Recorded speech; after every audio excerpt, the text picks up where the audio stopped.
getting more of the behind the scenes structure, that to me was the intriguing part. And once I knew I had the context to bring me in, it's let's giddy up. So you go into confession and you're like, just help me find another way to make money. And at some point, Jesus will show you another way. Yeah, or maybe he'll just take it all away from me, and then I gotta figure it out. Ooh. Yeah. So you're open to being knocked down a peg. Yeah, it's happened a couple times. How recently? No, not recent at all. You're good now. Yeah, I'm good now. You know what you're doing. Probably like right after high school. I haven't been. Yeah, I'm good now. Okay. All right, we'll get into it today because this was Tommy's idea. He's like, you gotta talk to Punchmate Dev. Talk about scamming. Let's do it. Did a bunch of videos back in the day. Tommy, welcome back as always, brother. It's good to have you. Good to see you. What are you doing in town? We're doing a profile piece on the New York drivers again. And when I realized because you got to ask yourself sometimes why do a sequel? It's only if you think you can make it better than the first one. And I realized there's so much of the driving world we didn't get into, from the chop shops to the rental car places, how these guys are getting their hands on different high-level vehicles on a regular basis. Yep. Last night, about 1 a.m. in a hospital parking lot, we were talking to some strikers that had a smashed-in windshield of a Hellcat, and they were explaining their process. And I think they're filming missions, and we'll see if we get that footage. But I'm always fascinated by the driving outlaws of New York, and we went about. Well, you went faster than I did because you were in New York recently. But yeah, you were driving with them. They went about 120 miles an hour, weaving through. He said, because I said, I don't want to do this. I have a family back home. This is too much. He said, 1 minute on the clock. I'm like, okay, I can handle 1 minute. I did maybe 3-4 minutes before. I was just like, okay, I got the idea. But it's like moving through the Matrix with these guys. Yeah, it feels like a roller coaster. Yeah. But I like it, though. You like it? Yeah. You're fun. Into the thrills for sure. He does not get scared in the car. No, I'm the guy that's kind of clenching a little bit. And I'm like, okay. Like I feel my legs flexing against you in inbox. I wasn't as bad as Mbox. Yeah, Mbox is a whiner. He was a whiner, yeah. Your video with License, who's one of the drivers we were profiling. License? He wasn't here with me. No, right? He's a new one that emerged from the Squeeze team. When's the last time you did one? I did one with them. We recorded. That was wild. We recorded that at the end of September. I put it out like a month later. Oh, with the Squeeze team? Yeah. Okay. It was like he did it with the swim team. The swim team, okay. Not Squeeze. They're kind of rivals, so that's like Bloods and Crips. Yeah, Squeeze is the one above. Swim team's number 2, and then Squeeze number 1. Bro, when I brought up Squeeze, you could hear a pin drop in here. They just all looked at me like behind their masks and everything. I was like, okay, all right, we won't. It's because he's the best driver. Him, License. Everybody in Squeeze. Daddy, don't forget Daddy Money. Oh yeah, Diddy Money. And we're talking about Squeeze Benz for people out there. He went pretty viral last year on streaming and everything with that, with some of the driving he did. Is he still locked up, or like what's the deal? No, he's been out. He's been out. Yeah, he's out. So he's back doing his thing. Yeah, I don't think he ever got locked up. His team likes to have a little shadow of mystery. It's not quite clear exactly how that story's developed. Some people say he's out. He's incarcerated. Other people say he's just laying low. And yeah, he's just laying low right now. Okay. Yeah. Yeah.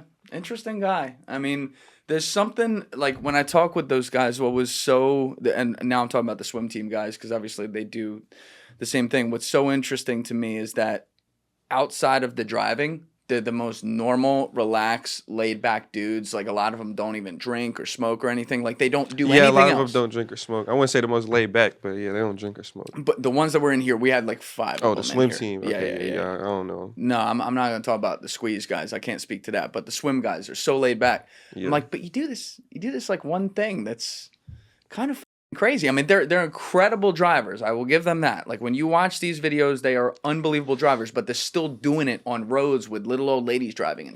Yeah, all it takes is just one lady not looking, and it's over with. Yeah. And at that speed, even one little glancing off someone's car, that could be going out, getting hit by a flatbed. Or a big-ass pothole. Yeah. Oh, my God. I thought that was some of your best work, that video. Obviously, it was like the biggest video you ever did, and you were filming that when we first met. But I thought, like, from the perspective of the questions you asked them, the moral quandaries you kind of went back and forth with, it was so well done because, you know, on one hand, it's amazing they've never crashed. And on the other hand, it's like it's just a matter of time. Conspiracy. Yeah, they might have crashed and not saying that. That's what I heard the swim team be crashing and not saying that. I'm not calling out the swim team in particular, I don't know. but that was part of the conspiracy that we covered in this part 2 is that crashes have been covered up because there are impressionable people on the internet watching that think I could go do this right now, not knowing that there's a lot of crashes, a lot of people can get hurt, and that actually within the New York driving community, they were doxing each other. So if I exposed your crash, you would dox my address and tell. So it was getting pretty Exposing serious. crashes. Yes. Yes, like career ending, huh? There's apparently a guy. There's a guy that Squeeze Ben's filmed with a lot that goes by Sean, and he called me to let me know that there's some serious doxing going on. But then I found out this guy might dox people too, so I don't know. It's a lot of unusual shiesty. Yeah, Pointing to the doxing. shiesty mask. Doxing's f***ed up. Yeah, I'm not on the doxing stuff, but that's interesting that there's been crashes because you would think you would hear about that, seeing the speeds that they're going at. It's I would imagine, at least statistically, some of these crashes got to be happening where they're decelerating to like 120, and you would think that would be like news because that means they're going like 180 or 160 or whatever it is. But I haven't heard anything like that. It might be time to get them back in here though. Talk about it. They must be getting away from the scene because don't you think if you were a newscaster and there was a big YouTube driver that was showing driving, kind of promoting it, and it happened, you want to call it out right away. So I don't know where the stories have gone or how they got hushed up exactly, but it's not surprising that people are crashing when they're moving like that. I mean, there was a few times where they were going with cars that were parallel to each other and still finding the gap in between. Yeah. At a very high rate of speed that made me it's scary. Uncomfortable. It's scary. So who approached you to do the follow up? I saw this kid License coming out of nowhere and just doing incredible things, and I saw your video with License, and Tommy's just scouting all the drivers like he looks good. He's next. and I knew that there was so much more because if you really look, I'm not that proud of the piece. I thought the questions were good, but as far as what we could have got into, most of it was almost like a podcast in a car, but we didn't get to really see the chop shops that they're going to. How are they getting a Lamborghini today, a BMW tomorrow? How are they even having access to this? So getting more of the behind the scenes structure, that to me was the intriguing part. And once I knew I had the context to bring me in, let's giddy up. How have they been with you going back and forth on asking them about some of the crash cover ups and stuff like that? They were open about it. They were open about it. Mm-hmm. What'd they say?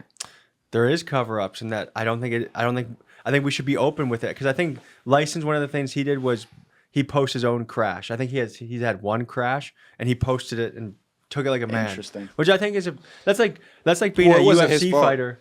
It wasn't his fault. Mm-hmm. Yeah. It wasn't his fault? Nah. He was driving, somebody rammed into him.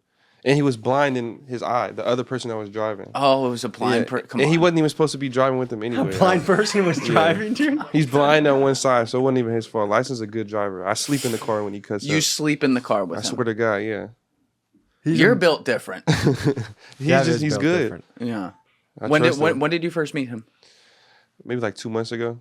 When we first did our video. Yeah. What was your video? We got chased by You the got police. chased? Yeah. All right, please do tell.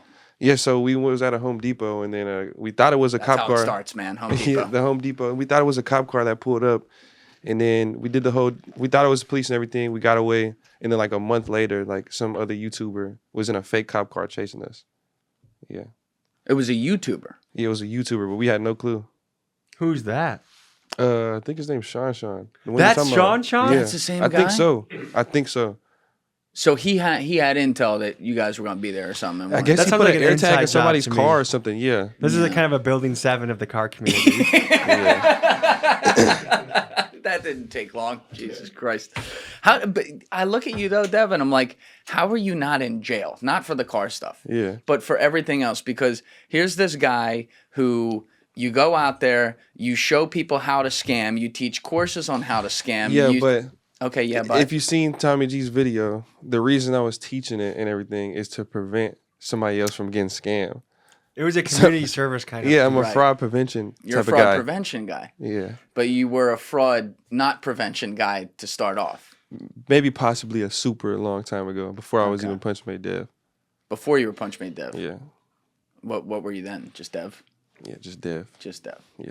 All right. So in all seriousness, like how, without revealing, I guess, incriminating exact details or anything, like approximately how old were you when you were like, ooh, this internet thing, I can scam some people? Well, what type of scamming? Because there's like, or just in general. Because there's Let's petty. go in there's like- general, but go as Okay. broad as you want. So when I was super young, I was doing just petty stuff. Like, you know, I'll give you this if you give me that. And then I just won't give him nothing. That was like when I was on 2K. So I was like selling like 2K accounts. Oh, you were selling 2K accounts. Yeah, that had like 99 overalls and like all the badges and stuff. And, So you're like, ranked up. Venmo me $100 and I'll give you my whatever. I'll give you this account with, and then just run off. Did you get a rush from that? Maybe, I don't know. It was a long time ago. I was like 16. Okay. And then when the PS5s came out, I seen people was fake selling PS5s. So I think people were doing that too around that time. And then... Wait, how'd you do this? So how did you fake sell PS5s, allegedly? Hypothetically. I mean, you would just post it on Twitter and then be like, all right, I'm going to give one away. And then have a whole bunch of people retweet it. And then people would hit you up and be like, do you have any more? And I'm like, yeah, I got it for 400, 500. And you got to send me the money first. Yeah, and I'll ship it out. In Bitcoin, right? Actually, nah, back in the day, it wasn't Bitcoin. It was Cash App. That's when I still was able to use Cash App. Cash App's burnt now, though. It's burnt? How's it burnt? It's burnt as in just trying to receive a bunch of payments from multiple people. You can still do stuff on Cash App. You can still make money for sure. Like, you can do transfers and stuff on there, but yeah. The IRS is tracking it, basically. Yeah, but just pay your taxes and you're good. I pay all my taxes on every single dollar I make. That's good. Yeah. Okay. So there's I just something pay my law-abiding taxes, in yeah. you. No, he's a contributing member of society. That's Yeah, so I pay a lot in taxes. The this reason year. your roads are paved outside of the studio are because of Punchmade Dough. Yeah, I'm Robin Hood. I'm Robin. Define Robin Hood. Somebody you. who, what did we say in the video? That takes from the rich and gives to the poor? Yeah, that's me. I think When you you even say said you give to take the from the poor. poor and I'm rich. That's me. Yeah, I think that was it. So you start with basic stuff, and then when you're doing the PS5 thing, by the way, did you at least hit them with the, well, you got to pay me half now and half comes later, so they feel like there's something on the other end? Or you just said, I need it all up front? It's all up front. Or somebody else going to buy it. And they would just do it. What do you think makes people just trust like that? Well, it was when they first came out, so I feel like people are just thirsty. They're like, okay, he has a PS5, I need this. So yeah, just take the risk. But did anyone like know who you were? Or were you just behind like? Nah, a I fake was just account? yeah. What was your profile picture with this account? Was it like a bunny or like a fake, like an animal? Or Probably was it like actually a stack of money or some PS5s. trustworthy? Yeah. Because I kind of wonder, like, if people could, like, if it happens to enough, even back then, if it happens to enough people, if people get in touch, like, oh, is this guy or whatever, and then they could corner you or like report you, and Class obviously action. they never did. No, but if they do report you, it's like, I don't know. I think I seen something, and only like 8% people who do like scams and fraud get caught. I believe that. It's kind of yeah. difficult to trace them down. These fraudsters. I mean, hopefully they catch them all though. Oh, you want them to be all Yeah, caught. I'm the fraud prevention guy. That's Because fucked now up. you're out of the game. Yeah, I've been out the game. I was in the game when I was like a teenager, when I was a minor. Now, when you say you're out of the game, is that kind of like when a mob boss says he's out of the game because he's out of jail, but he's kind of still meeting with people at the back of the restaurant with a cigar? You know, Nah, still you're the dipping mob the guys. toe in. Mafia, you're the mob boss. You, Alessi. I've never done that. He's I just mafia. I walked into that. So you're out. Totally. Yeah, I mean, I never really was in, but yeah. But you just said you were in. No, I said I was just doing said- petty stuff. But that's That's not really scamming. Like, okay, that is scamming, scamming. all right. But I wasn't doing fraud or nothing. Define fraud. Fraud is like bank fraud, wire fraud. It's crazy stuff. I would never do something like that. You never do that. Thank you guys for checking out this clip. If you haven't already subscribed, please subscribe and hit the like button on this video. It is a huge, huge help. And if you'd like to check out this clip's full podcast episode, that link is in the description below or right here. And finally, you can follow me on Instagram and X by using the links in my description below.